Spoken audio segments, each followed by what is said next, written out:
Isang mapagpalang araw po sa lahat. Ang kwentong ilalahad ko ngayon, Mystery, ay hindi lamang isang kwento ng katatakutan. Ito ay isang salaysay ng walang hanggang pagtitiis. Sa loob ng ilang daang taon, nanahan siya sa pagitan ng liwanag at anino. Isang nilalang na pinagkaita ng payapang kamatayan at biniyayaan ng walang hanggang sumpa. Upang hindi makasakit, tanging hilaw na karne ng hayop ang kanyang kinakain. Isang madugong sakripisyo upang mapanatili ang natitirang piraso ng kanyang pagkatao. Sa inyong mga nakikinig, nasa sa inyo kung maniniwala kayo. Maaring kayo ay magduda, matawa o mapuno ng katanungan.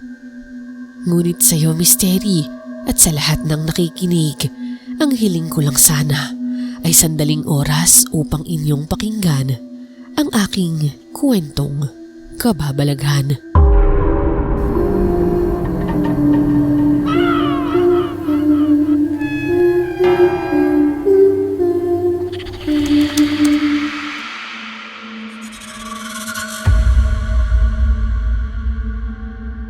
Sa paanan ng isang masukal na bundok, malayo sa ingay at panghuhusga ng sibilisasyon, naninirahan ng isang babaeng nagngangalang Esmeralda. Sa paningin ng mga tao, siya ay isang babaeng nasa edad 30 anyos lamang, mahinahon ang muka at may malungkot na mga mata. Ngunit sa kaibuturan ng kanyang kaluluwa, higit 200 taon na siyang nabubuhay. Saksi siya sa pagpalit ng mga henerasyon, sa pag-usbong at pagbagsak ng mga bayan, at sa unti-unting pagkupas ng mga alaala ng mga taong minsan niyang minahal. Napagod na si Esmeralda. Ang bawat pagkakaibigan ay nauuwi sa pagluluksa, ang bawat pag-ibig nauuwi sa libingan.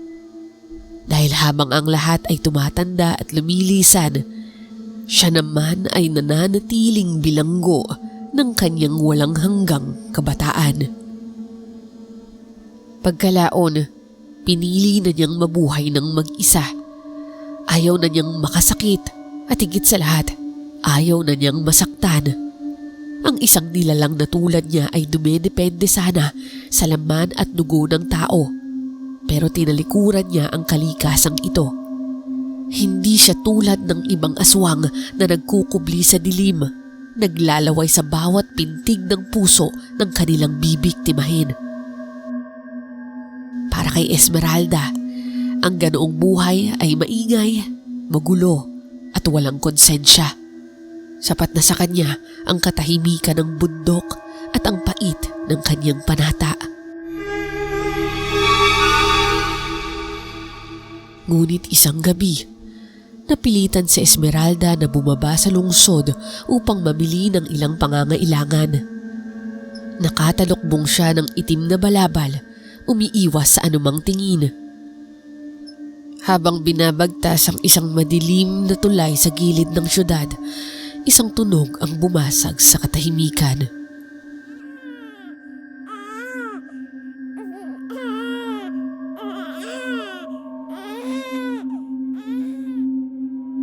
Isang iyak ng sanggol. Dahil dito, napatigil si Esmeralda. Sa gilid ng mga patong-patong na basura at tirang pagkain, nakita niya ang isang basket na balot ng maruming kumot. Doon, nanginginig sa ginaw at gutom ay ang isang sanggol na tila itinapon ng tadhana. Ang amoy ng sariwang dugo na nananalaytay sa mga ugat ng bata ay tumatama sa pang-amoy ni Esmeralda. Kumalam ang kanyang sikmura, ang halimaw sa loob niya ay panandaliang nagising. Tatalikod na sana si Esmeralda. Alam niyang ang pakikialam sa buhay ng tao ay magdadala lamang ng gulo sa kanyang tahimik na mundo. Ngunit bago pa siya makahakbang palayo, Nakaramdam siya ng isang pamilyar at mabahong presensya. Mula sa pinakamadilim na sulok ng tulay, lumabas si Rigor. Ang kanyang balat ay tila natuto yung lupa at ang kanyang mga mata ay nanlilisik sa gutom. Si Rigor ay isang aswang na walang kinikilalang batas. Isang nilalang na ang tanging alam ay pumaslang.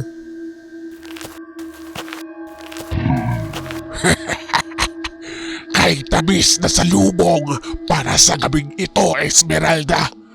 Akalain mo nga naman, sa gitna ng basura ay may nakatagong isang handog. Huwag na huwag mong kakantiin ng bata, Rigor. Mabuti pa, umalis ka na lang para hindi magkagulo. Ha! Huwag kang magmalinis. Naririnig ko ang sikmura mo mula rito. Bakit mo titiisin ang lasa ng hayop kung may ganitong kasariwang biyaya sa harapan mo? Tumabi ka kung ayaw mo. Huwag mo kong subukan, Rigor. Maaaring mas mukha ka lang malakas at mas matanda sa ating dalawa. Pero alam mong wala kang binatbat sa akin. Nanlisik ang mga mata ni Rigor at inihanda ang kanyang matatalim na kuko. Ang katahimikan sa ilalim ng tulay ay napalitan ng tensyon. 2 taon kang nagpakagutom sa damo at hayop, Esmeralda. Nangihina ka na. Amoy na amoy ko ang pagkaagnas ng iyong tapang. Ang disiplina ay hindi kahinaan, Rigor. Ito ay kontrol. Isang bagay na kailanman hindi mo matututunan. Nagpanting ang tenga at biglang sumugod si Rigor.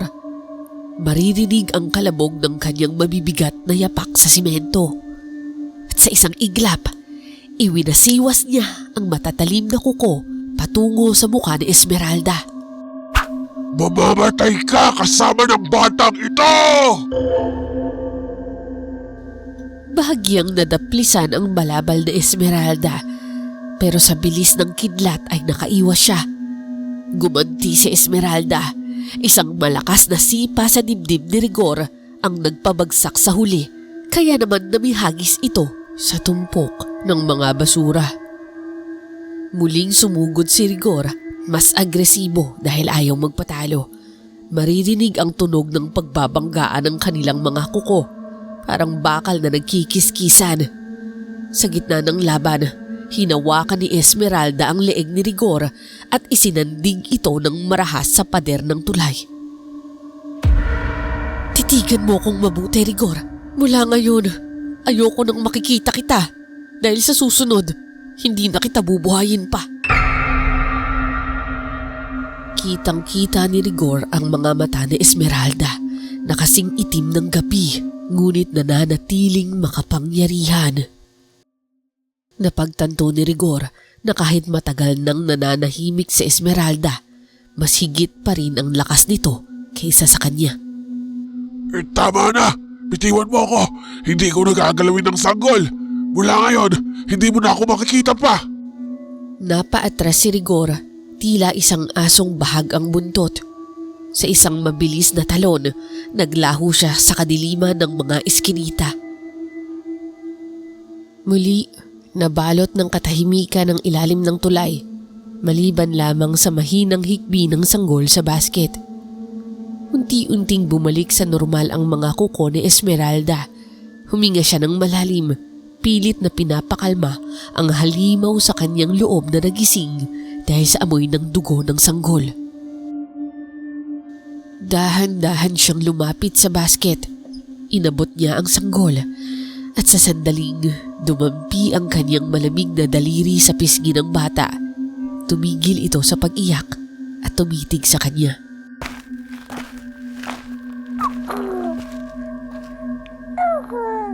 Hindi ko alam kung sumpa ka o biyaya, pero simula ngayon, hindi kita pababayaan. Sa paglipas ng panahon ay nagdala ng bagong kulay sa madilim na mundo ni Esmeralda ang sanggol. Ang bawat uban at kulubot na hindi dumapo sa kanya ay tila napunta sa sigla at paglaki ni Lester. Pero hindi naging madali ang unang ilang taon.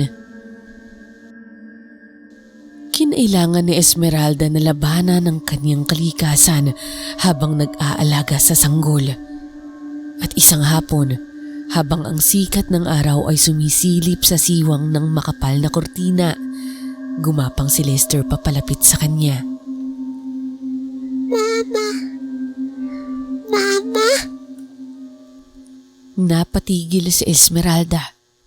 Ang puso niyang akala niya'y naging bato na sa loob ng 2 siglo ay biglang tumibok ng napakabilis.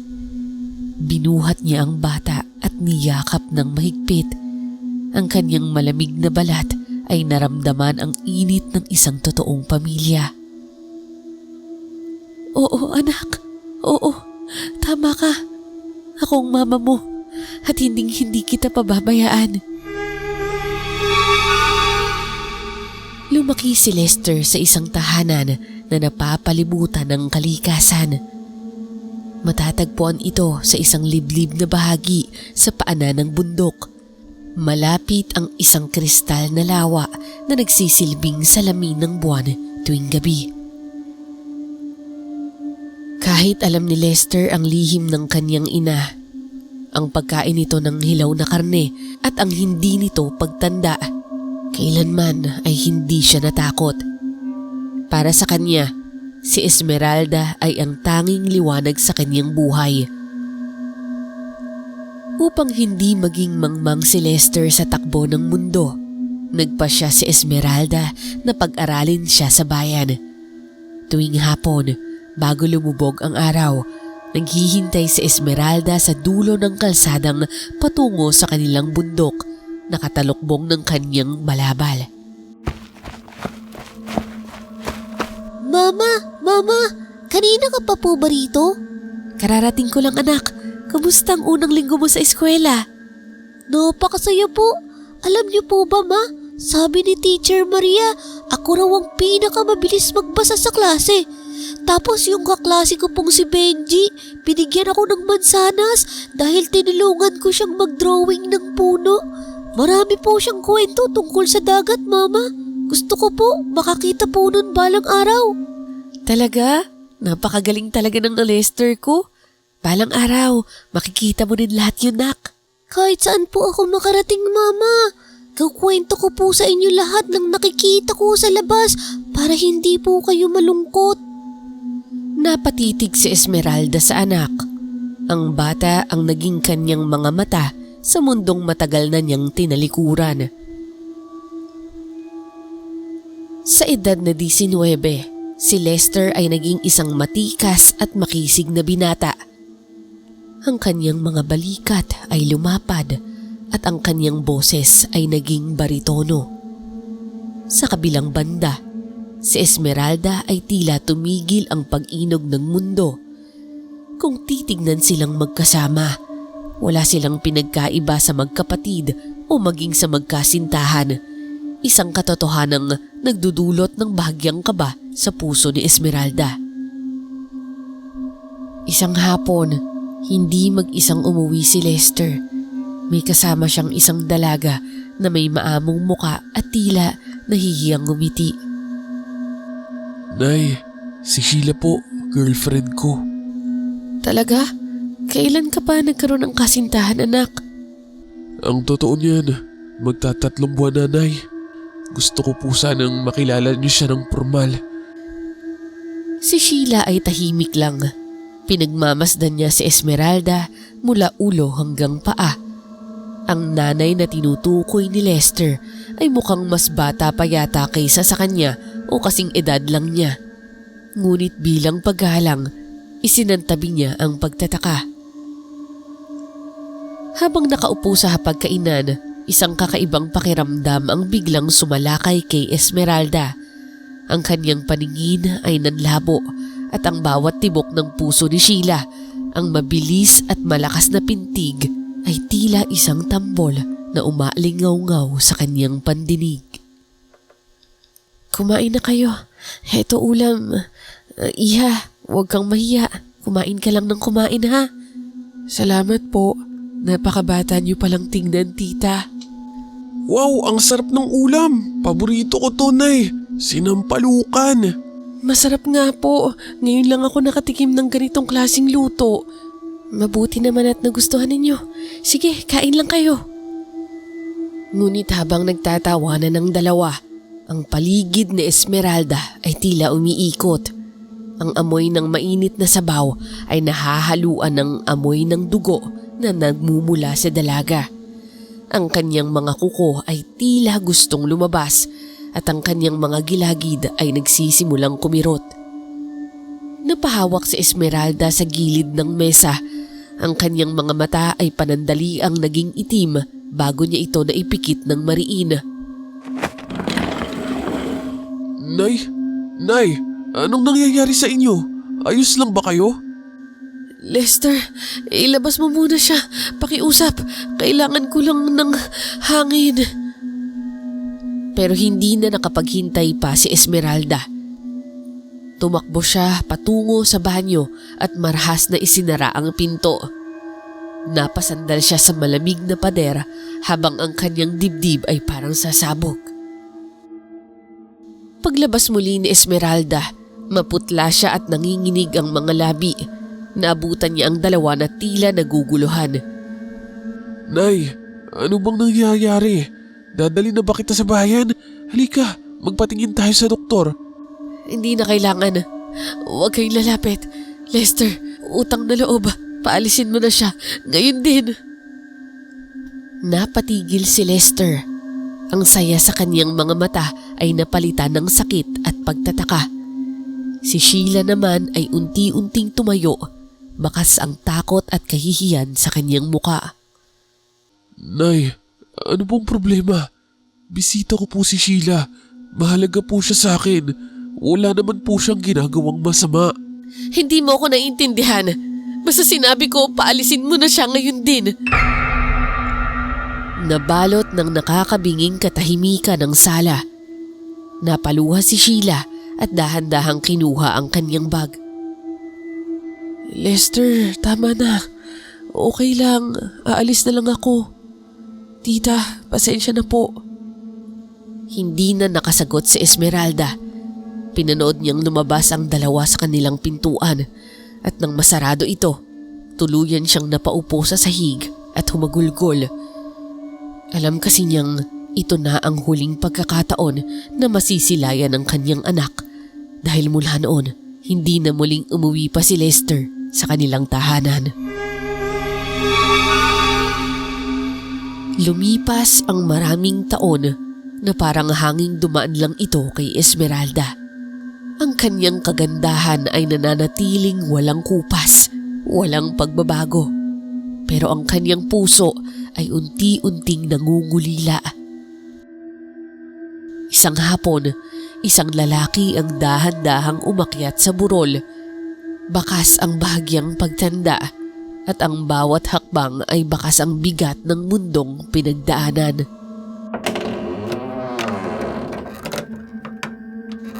Lester, anak, ikaw ba yan? Nay, uuwi na ako. Wala na kami ni Sheila. Gusto ko na lang, dito na lang muna umuwi. Makalipas ang 10 taong nawala si Lester, tinanggap pa rin siya ni Esmeralda nang walang pag-aalinlangan. Ngunit ang masayang Lester na mahilig magkwento ay tila wala na. Ang bawat sulok ng bahay ay binalot ng katahimikan. Madalas nakatitig lamang si Lester sa malayo, tila malalim ang iniisip. Isang madaling araw, nagising si Esmeralda sa isang nakakapangilabot na katahimikan.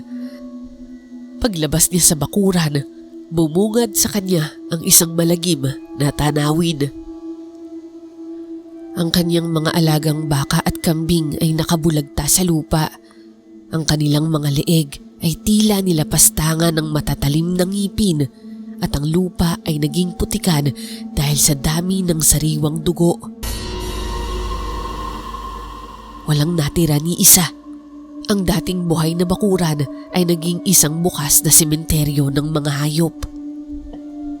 Dali-dali siyang pumasok upang tignan si Lester at nakita niya ang anak na mahimbing na natutulog. Hindi na ginising pa ni Esmeralda ang kanyang anak. Siya na lamang ang nagligpit at mag-isang naglinis ng karumal-dumal na eksena sa bakuran. Pilit na pinag-aaralan kung ano ba talaga ang naghanap.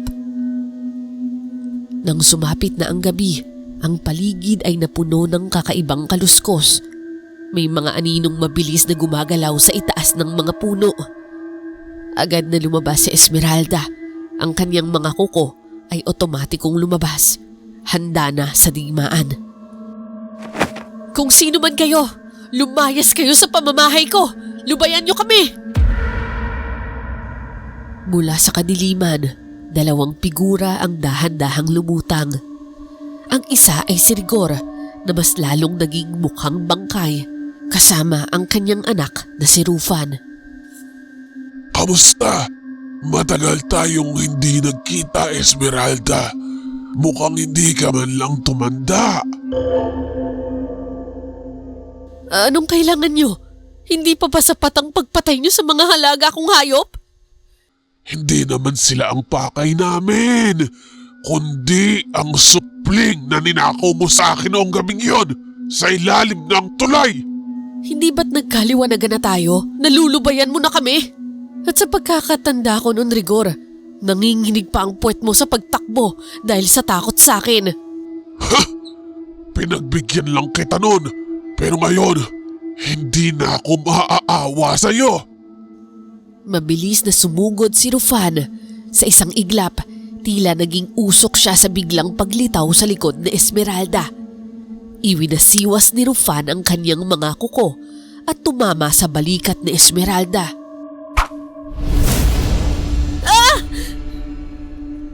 Hindi nagpatalo si Esmeralda. Kahit nang hihina dahil sa emosyon, buong lakas niyang hinawakan ang braso ni Rufan at ibinalibag ito sa puno ng niyog. Ngunit bago pa man siya makabawi, sumugo din si Rigor mula sa itaas. Bumaon ang kuko nito sa kanyang likuran. Tumanak ang itim na dugo ni Esmeralda. Nagpumigla siya gamit ang kanyang sipa at bilis, ngunit si Rufan ay mas mabilis.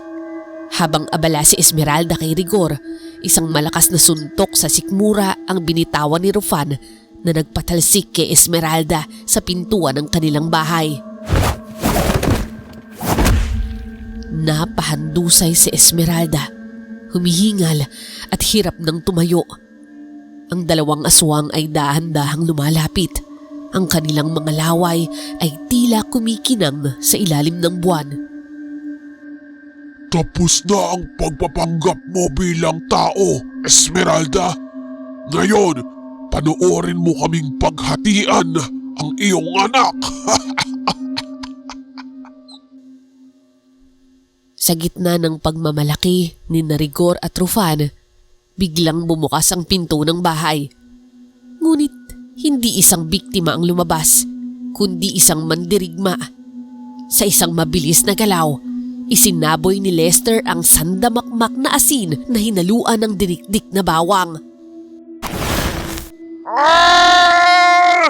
Ama! Ang sakit ng mata ko! Oh, anong ginawa mo? Ang bawat butil ng asin ay tila nagniningas na uling na dumaong sa balat ng mga aswang. Habang naglulupasay ang dalawa sa hapdi at pilit na kinakamot ang kanilang mga muka, hindi huminto si Lester. Mula sa kanyang likuran ay inilabas niya ang isang mahaba at matalim na buntot pagi. Sa bawat hagupit, humihiwa ito sa hangin at tumatama sa laman ng mga kalaban. Isang matinding tama ang tinanggap ni Rufan sa kanyang braso. Halos mahiwalay ang buto sa laman dahil sa tulis at pait ng buntot pagi. Ama! Ama! Wala na! Hindi ko na kaya! Maawa ka! Umalis na tayo! Oo anak! Halika na! Umalis na tayo! Dahil sa tindi ng pinsala at sa takot na tuluyang mamatay, mabilis na naglaho ang dalawang aswang sa kadiliman. Iniwan ang bakura na puno ng kanilang manansang dugo at amoy ng nasunog na bawang. Dali-dali namang binitiwan ni Lester ang buntot pagi at nilapitan ng sugatang ina. Inalalayan niya si Esmeralda at iniupo ng maayos. Nay, ayos lang po ba kayo? Huwag na po kayong mag-alala. Umalis na po sila. Ngunit bago pa man sila tuluyang makapasok sa loob ng bahay, biglang tumigas ang katawan ni Lester. Ang kanyang mga mata ay nanlabo at ang kanyang tuhod ay bumigay. Bumagsak si Lester sa sahig at sa isang marahas na ubo. Nagsuka siya ng sariwa at saganang dugo. Anak, Lester, anong nangyayari sa'yo? Bakit ka nagkakaganyan? Nakatitig lamang si Lester sa ina. Ang kanyang hininga ay papatid-patid. Dito napagtanto ni Esmeralda na ang tunay na dahilan kung bakit iniwan ni Lester si Sheila ay dahil sa isang lihim na karamdaman na unti-unting kumakain sa buhay ng kanyang anak. Habang nakahiga si Lester sa kanyang kama, namumutla at bawat hininga ay tila pakikibaka. Mahigpit niyang hinawakan ang kamay ni Esmeralda. Inay, ayoko pang mamatay. Ayoko kitang iwan. Ayokong iwan si Sheila. Magpahinga ka muna, Lester. Huwag mong isipin ang bukas. Tugon ni Esmeralda habang dahan-dahang pinupunasan ang mukha ng kanyang anak. Alam kong may ibang paraan, inay. Kagatin mo ko. Gawin mo kung tulad mo. Gusto ko pang mabuhay ng matagal katulad mo. Para wala nang sakit at makasama ko pa kayo. Lester, anak, hindi ba lagi kong sinasabi sa'yo na napakahirap maging isang tulad ko? Ang pagiging aswang ay hindi biyaya. Isa itong sumpa. Para kang bilanggo, kailanman hindi ito matatapos. Sumpa ba ang tawag mo kung maililigtas mo ako? Bata pa lang ako, niligtas mo ako. Kung wala ka, baka hindi na ako nabuhay dito sa mundo. At ngayon, hinihiling ko, inay, iligtas mo muli ako. Mahal na mahal kita, Lester. Ang anak ko. Inalagaan kita. Gusto kong maranasan mo ang buhay na may katapusan. Hindi katulad ng buhay ko na walang saysay.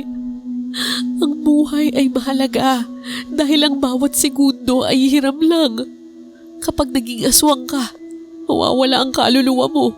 Magiging alipin ka ng gutom na hindi kailanman mapapawi. Alam ko yun, ay. Ayoko rin namang maging isang aswang. Pero sa ngayon, hindi pa ako handa. Hindi pa ako handang lumisan. Marami pa akong pangarap. Marami pa akong gustong gawin. At gusto ko pang makasama ang pamilya ko. Lumapit si Esmeralda. Hinalikan ng noo ng kanyang anak at hinawakan ang kamay nito. Anak, hindi mo alam kung gaano kasakit na makita kong unti-unti kang mawawala. Ayoko mawala ka sa piling ko, alam mo yan. Pero dahil mahal kita, gusto kong lumaya ka. Ayoko kitang ikulong sa kadilimang ito dahil lamang sa takot kong mag-isa. Mas pipiliin kong mag-isa kaysa maranasan mo ang maging katulad ko. Mahal na mahal kita, Nay. At naiintindihan kita. Wala akong magagawa sa desisyon mo. Pero may huling hiling ako. Ano yun, anak? Puntahan mo si Sheila. Sabihin mo sa kanya, patawad.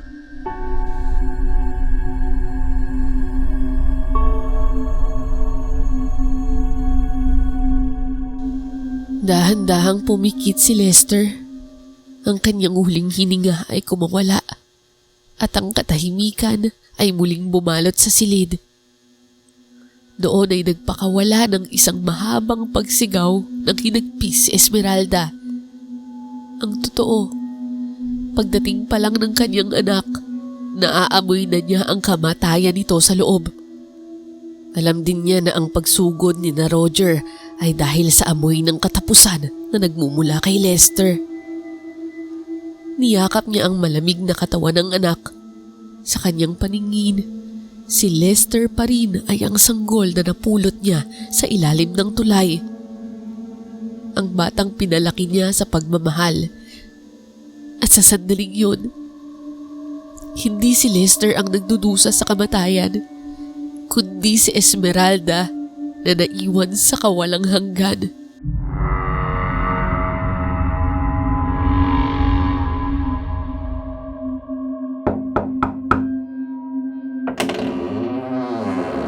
Nanay Esmeralda? Ikaw ba yan? Oo, Sheila. Ako nga ito. Pasensya ka na kung biglaan yung pagpunta ko, ha?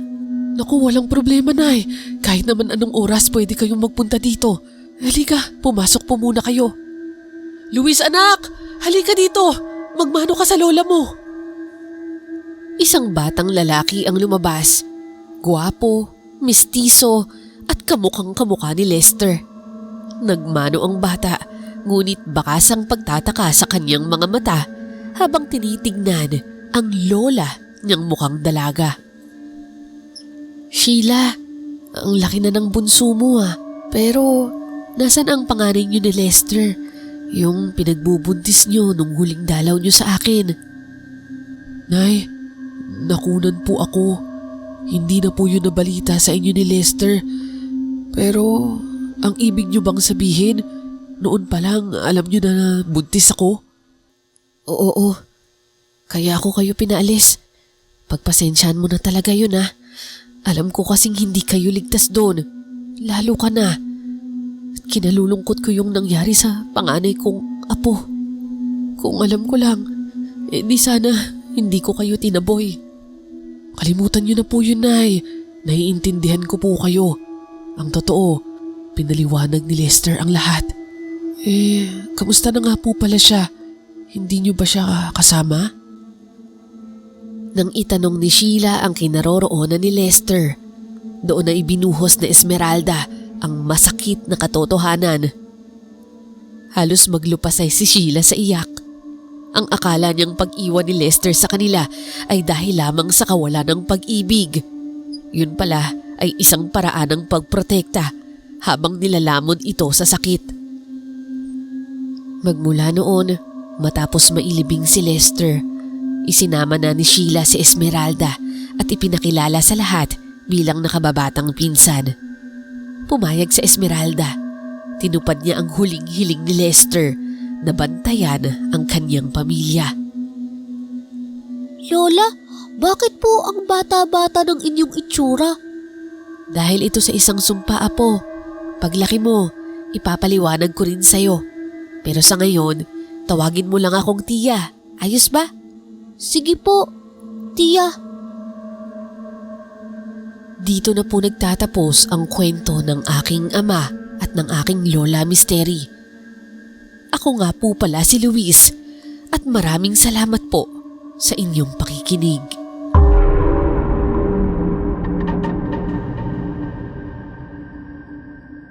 Hello mga kamisteryo!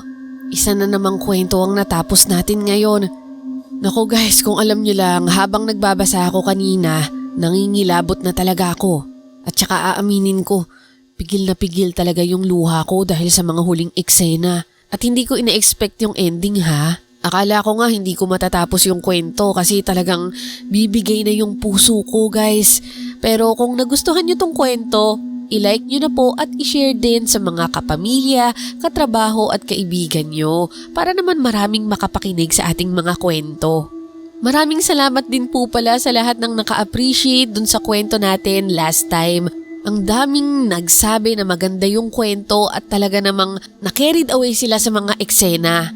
Kasi diba parang pang telenovela, nakakaawa yung bida. So kung hindi nyo pa naririnig, pakinggan nyo na guys. Balikan nyo yung last video natin. Sobrang ganda ng kwento. At dahil dyan, magsha-shoutout muna tayo. Unang-una po sa lahat, maraming salamat sa pakikinig, Sir Chan Lee Wong and Ma'am Annalisa Malatbalat from Japan. Hello din po kay Sir Edwin Montenegro, kay Cloyd Bohol from General Tino Nueva Ecija at sa kabisilyan nila na si Chang Agot na nakasubaybay daw palagi dito sa ating channel. God bless din po kay Lonesto Carlo, Chris Gel Mamado, Maria Alvaro, Virgilia Hasi, Rosana P. Garcia, Ma'am Cristina Navarro, Ma'am Zen Komaki from Japan, Ray Ana Salga, Lorelai Altarejos, Sir Emil, Mario Jr. Legaspi, Mary Rose Garcia, Rosalie Ream Bonanza, Richard Bermudo, Darlene Pantonial, Grace Mendez, Jane Engwa, and kay Ma'am Yam Kisha from Poland. Nakakatuwa naman kasi nakikita ko na dumarami na yung ating mga taga-subaybay na talaga namang nagko-comment at nagla-like sa ating mga videos. Sa mga hindi pa nakakapag-subscribe, i-click nyo na po ang subscribe button para lagi kayong updated sa ating mga bagong kwento. Huwag nyo rin kalimutang mag-like, mag-share at mag-comment kasi baka sa susunod, pangalan mo na ang isa-shoutout ko. Follow na rin kayo sa ating other pages, TikTok and Facebook. Hanapin nyo lang po ang Misteryo sa Dilim TV. Maraming salamat po muli at kita-kits po tayo sa susunod na kwento.